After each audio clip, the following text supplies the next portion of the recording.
शब आशूर इमाम हुसैन ने सबको जमा किया। अब कई ऐसे मौला के लश्कर में थे जिन्होंने देख लिया कि यहां रुकेंगे तो मारे जाएंगे। अक्सर रिवायतें हमें जो एक रावी से मिली हैं, इसने इमाम हुसैन को कहा मैं आपके साथ आऊंगा लेकिन इस शर्त पे जब तक मुझे लगेगा कि जंग चल रही है तो साथ रहूंगा, जब मुझे लगा कि मेरा रुकने का कोई फायदा नहीं और आप कत्ल कर दिए जाएंगे मैं छोड़ के चला जाऊंगा। इमाम ने कोई बात नहीं, आ जाओ। आखिर दम तक इमाम हुसैन के साथ खड़ा रहा। कई लोगों को वासिल जहन्नुम किया। मौला ने इसके लिए दुआ भी की, खुदा इसके बाजुओं को ताकत दे, इसके बाजुओं को ताकत दे। लेकिन जब इसने देखा कि अकबर शहीद हो गए, अब्बास शहीद हो गए, सारे मसाइल हो गए, इमाम हुसैन बिल्कुल अकेले। इमाम हुसैन के पास है मौला अब मुझे मेरे रुकने का फायदा नहीं है, अब आप शहीद कर दिए जाएंगे। तो इमाम ने कहा कैसे जाओगे, घोड़ा है? कहा मौला मैंने खेमों के पीछे छुपा के घोड़ा रखा था। इमाम ने कहा ठीक है चला जा।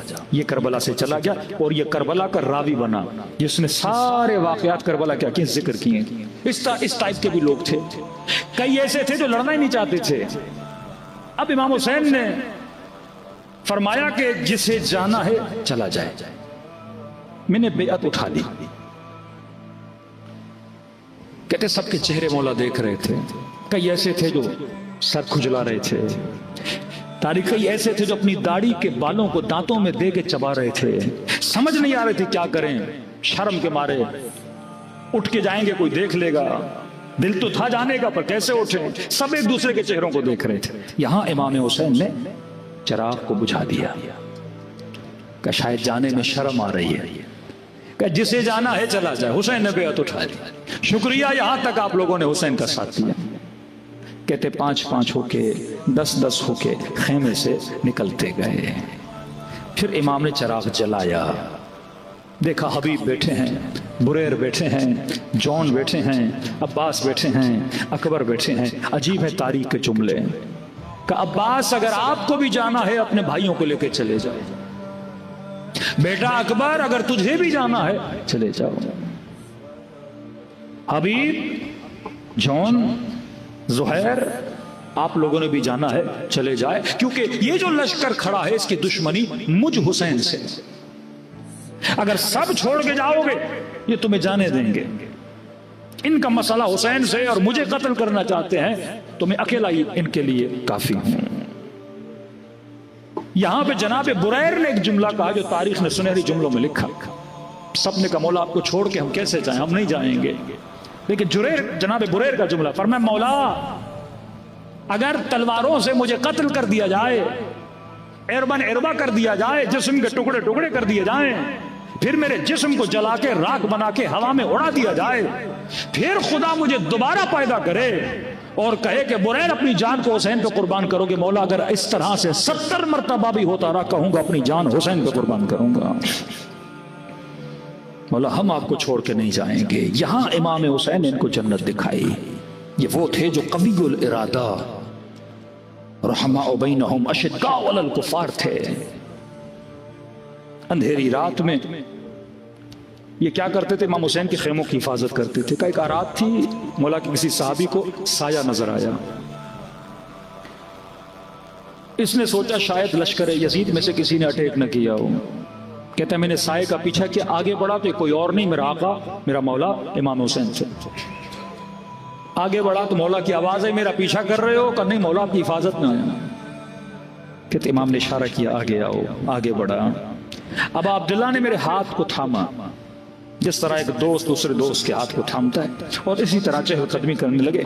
उस रात में चांद चमक रहा था और अपनी पूरी रोशनी सरजमीन करबला पे डाली हुई थी।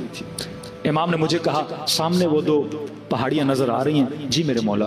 पर मैं हुसैन कह रहा हूं उस पहाड़ी के पीछे एक भी यजीद का सिपाही नहीं है। मैं अभी भी बेअत उठा रहा हूं। ये वाकया है चिराग वराग बुझाने के बाद। तू जवान है, तेरे बच्चे हैं, अब भी जाना चाहते हो तो चले जाओ। पहाड़ी के पीछे कोई सिपाही नहीं और मैं किसी को नहीं बताऊंगा। अब मौला आजमा भी रहे बार बार ना, तो इसकी आंखों में आंसू आ गए। मौला कैसी बातें कर रहे हैं, मैं और आपको छोड़ के चला जाऊं। کہتا پھر اسی طرح باتیں کرتے کرتے مولا واپس آئے. امام نے کہا مجھے اپنی بہن کے خیمے میں جانا ہے, آپ ذرا آگے چلے جائیے. میں نے کہا جی مولا. میں چلا گیا حبیب کے خیمے کی طرف. مولا جیسے خیمے میں گئے تو مجھے سیدہ زینب کی ایک آواز سنائی دی کہ جیسے بھائی سے ملی, پہلا جملہ یہ کہا کہ مولا حسین کیا آپ کو اپنے اصحاب پہ بھروسہ ہے؟ ایسا تو نہیں کل یہ آپ کو چھوڑ کے چلے جائیں. امام نے فرمایا بہن زینب گھبرانے کی ضرورت نہیں, اللہ نے جیسے اصحاب مجھے دیے کسی کو نہیں دیے. اس نے یہ بات سن لی, سیدھا گیا حبیب کے خیمے میں. حبیب نے دیکھا چہرہ مرجھایا ہوا, آنکھوں میں آنسو بھرے ہوئے. کہا کیوں رو رہے ہو, کیا ہوا؟ کہا حبیب زہرا کی بیٹی کو ابھی بھی ہم پہ بھروسہ نہیں ہے. کہا کیا کہہ رہے ہو؟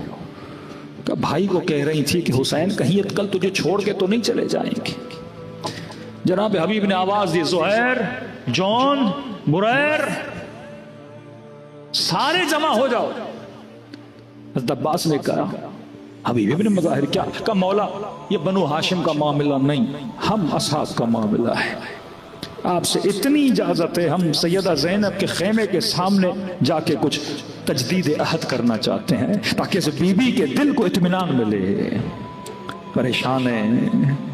عباس نے کہا ایسی کوئی کمولا, بس ہمیں اجازت دیں. کہتے سارے اصحاب حسین خیمے سیدہ زینب کے سامنے آ گئے, گھٹنوں پہ بیٹھے اور کہا کہ زہرا کی بیٹی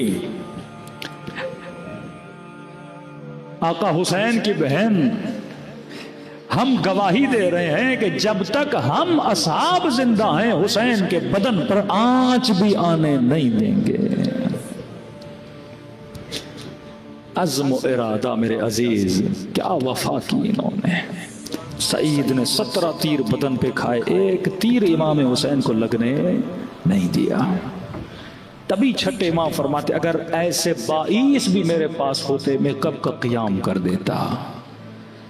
آپ وہ نسل ہو جس نے امام زمانہ کا سپاہی بننا ہے. بڑے مظلوم ہیں آپ کے آقا عبداللہ الحسین, بڑے مظلوم ہیں,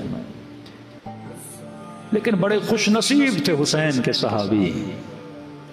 حبیب تو چلا گیا, تو نے حسین کی غربت کو دیکھا نہیں.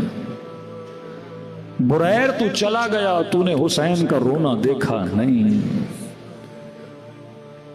جناب جون آپ چلے گئے, لیکن عباس کے لاشے پہ حسین کے چیخنے کی آوازیں آپ نے سنی نہیں.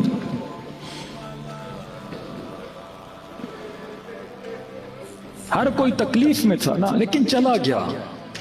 اکبر چلے گئے, عباس چلے گئے, حبیب چلے گئے. کیا گزری امام حسین پہ جب تکو تنہا رہ گئے. کہتے شب عاشور ہر خیمے میں جاتے تھے, کبھی بیبیوں کے خیموں میں, کبھی بھتیجوں سے ملنے, کبھی بھانجوں سے ملنے, کبھی اصحاب کے خیمے میں. لیکن جب ظہر عاشور آئی تو کہتے ہیں ہر خیمے میں جاتے تھے, خیمہ خالی. عباس کے خیمے میں جائیں خالی, اکبر کا خیمہ خالی, حبیب کا خیمہ خالی, زہیر کا خیمہ خالی. تب وہ تنہا امام حسین اکیلے رہ گئے. تبھی کہا کہ شیعو اگر میری غربت پہ رونا ہو تو عاشورہ کے دن کو یاد کر کے رویا کر,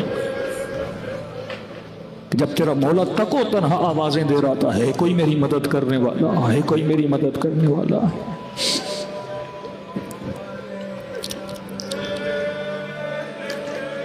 تبھی چوتھے ماں فرماتے کثرت سے میرے بابا کو سلام کر. کہ مولا اتنی تاکید کیوں ہے؟ کیونکہ عاشورہ کے دن میرا بابا ترس گیا تھا.